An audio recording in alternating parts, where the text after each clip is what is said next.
By Rana. বইয়ের নাম শুনেই বোঝা যাচ্ছে যে কেউ একজন বইয়ের কোনো একটা চরিত্র, আরও প্রিসাইজ করে বললে খল চরিত্র, রানাকে গুড বাই বলেছিল। রানাকে এর আগে অনেকেই গুড বাই বলেছে, যেমন আমার এখন এই মুহূর্তে মনে পড়ছে স্নাইপার বইটার কথা, মাসুদ রানা সিরিজের স্নাইপার। অনেকে তো বলে যে স্নাইপার সিরিজের ওয়ান অফ দ্য বেস্ট। তো স্নাইপার বইটার মধ্যে যে চরিত্রটা ছিল, একটা চরিত্রের নাম হচ্ছে ভস্কভ। ভস্কভ ছিল বোধহয়। এবং স্নাইপার তো ২ খণ্ডের বই। তো ২য় খণ্ডের ব্যাক কভারে বোধহয় লেখা ছিল যে গুড বাই রানা, মুচকি হেসে বলল ভস্কভ। তো তখনও আসলে গুড বাই বলে কোনো লাভ হয়নি, নিজেই গুড বাই হয়ে গেছে। এখানেও তাই হচ্ছে, কিভাবে গুড বাই হলো।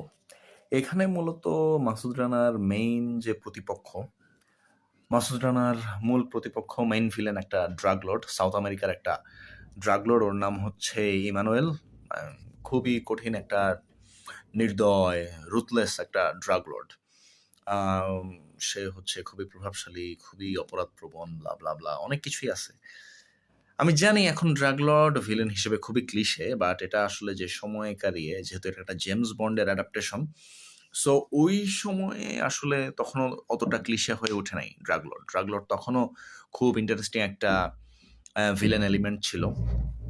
তো আসলে কিরকম, আর হচ্ছে গিয়ে সে বিশ্বাসঘাতকতা পছন্দ করে না, ইমানুয়েলের কথা বলছি। বিশ্বাসঘাতকতা পছন্দ করে না, তারপরে হচ্ছে মানে নিজের মেয়ে মানুষের ব্যাপারে সে ওভার প্রোটেক্টিভ, ব্লা ব্লা ব্লা। তো এখানে শুরুতে দেখায় যে রানার কয়েকজন ফ্রেন্ড, এবং ওরা হচ্ছে গিয়ে ডিএ, ড্রাগ এনফোর্সমেন্ট এজেন্সির বোধ হয় ওরা। অনেক কিছু ভুলে যাই পড়ার পরই, অতিরিক্ত রিলস আর মোবাইল, ফেসবুক এগুলো ঘাটাঘাটি করার কারণে। তো এখানে যেটা হয় যে, এখানে দেখায় যে ওর এক ফ্রেন্ড, ওর বিয়ে হবে এক কৃষ্ণাঙ্গ এক বন্ধু, এবং ওই ফ্রেন্ড আর ফ্রেন্ডের ওয়াইফ, সবার সাথেই রানার খুব ভালো সম্পর্ক। এবং ওদের মধ্যে যে সম্পর্ক, সেটার বিল্ড আপ এখানে খুব একটা দেখানো সম্ভব হয় নাই এই কারণে যে বইটার পৃষ্ঠা সংখ্যা হচ্ছে ১৮২, সো ফলে বইটার কলেবর ছোট। এই ছোট কলেবরে বেশি বেশি কিছু আসলে দেখানো সম্ভব হয় নাই। আর এখানে দেখা যায় যে এরপরে এই যে নতুন নববিবাহিত জুটি, এই জুটিকেই আসলে আক্রমণ করে এই ড্রাগ লর্ড, সাউথ আমেরিকার এই ড্রাগ লর্ড ইমানুয়েল। এবং এখানে হচ্ছে গিয়ে যেসব আইন শৃঙ্খলা বাহিনী আছে, যেসব ল এনফোর্সমেন্ট এজেন্সি আছে, সেখানেও হচ্ছে এই ড্রাগ লর্ডের গুপ্তচর, কেনা লোক থাকে, ডাবল এজেন্টস থাকে। বোঝাই যাচ্ছে অনেকেই কিনে ফেলেছে ইমানুয়েল। তো এর মধ্যে আর কি হলো, আমি একটু ব্যাক কভারটা দেখছি। তো এখানে ওর আর পুরো নাম হচ্ছে ভিক্টর ইমানুয়েল। তো এরপরে কি হয়? এরপরে যখন বেশ কিছু মর্মান্তিক ট্র্যাজিক ঘটনা ঘটে, এরপর হচ্ছে সেখানে তো অবশ্যই বন্ধুর ব্যাপারে, বন্ধুর সাথে যা হয়েছে, যে অন্যায় হয়েছে, সে অন্যায়ের প্রতিশোধ নিতে নিজের একটা প্রতিহিংসা। যেহেতু মাসুদ রানা নায়ক, আসলে তার ক্ষেত্রে প্রতিহিংসা চরিতার্থ করা, এটা তো বলা যাচ্ছে না।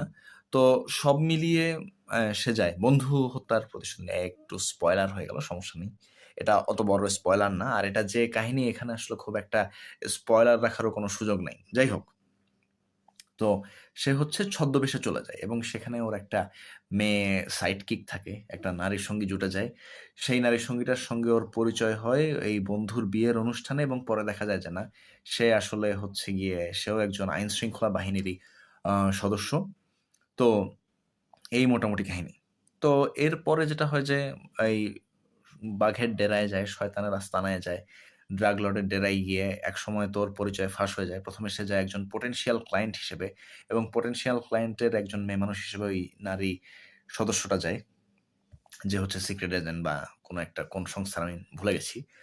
তো এরকম একটা অবস্থা। তো এই অবস্থার মধ্যে দেন যেটা হলো যে, সে গেল, ছদ্মবেশে গেল। সে ওখানে যাওয়ার পর হচ্ছে গিয়ে যে ভিলেন ভিক্টর ইমানুয়েলের যে পুরা লেআউট, ওর যে আস্তানা, সেগুলা খুঁটিয়ে দেখলো কিভাবে ওকে অ্যাটাক করা যায়, ওর দুর্বল জায়গা কোথায়, সেগুলা খোঁজা শুরু করলো। স্টাডি আরকি সব মিলায়। তো এর মধ্যে বেশ কিছু জায়গায় গোয়েন্দা তৎপরতাও চালাইলো। এরপরে হচ্ছে একসময় ভিক্টর ইমানুয়েল তো বোঝা যায় যে এ তো আসলে ওর কাস্টমার না, এ তো পোটেনশিয়াল কাস্টমার না, এ আসলে হচ্ছে গিয়ে আর মাসুদ রানা চিরশত্রু, ব্লা ব্লা ব্লা।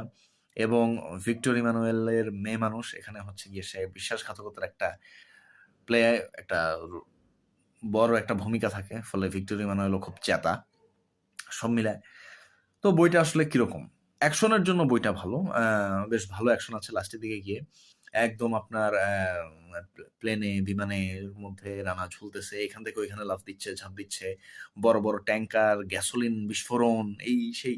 লাস্টের দিকে মানে একদম চোখ ধাঁধানো কিছু অ্যাকশন আছে। খারাপ বলব না। আবার একেবারে আহামরি জোস, আউট অফ দিস ওয়ার্ল্ড লেভেলের এরকম না। তবে ফান টাইম পাস হিসেবে ভালোই এবং পড়তে খারাপ লাগে না।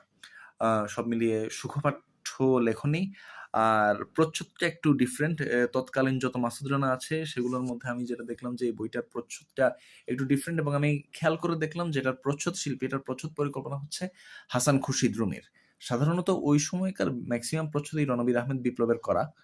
তো এখানে একটু ব্যতিক্রমী একটু ধাঁচ এসেছে। সব মিলিয়ে বলা যায় যে আপনি আসলে খুব এক্সপেকটেশন নিয়ে পড়ার কিছু নাই। আপনি কিছুক্ষণ ভালো সময় কাটাবেন ১-১.৫ ঘন্টা। এর মধ্যে হ্যাঁ, একটা লাইট ওয়েট একটা রিড হয়ে যাবে। সব মিলিয়ে একেবারে খারাপও না, আবার একেবারে আহামরি কিছুও না। So happy reading.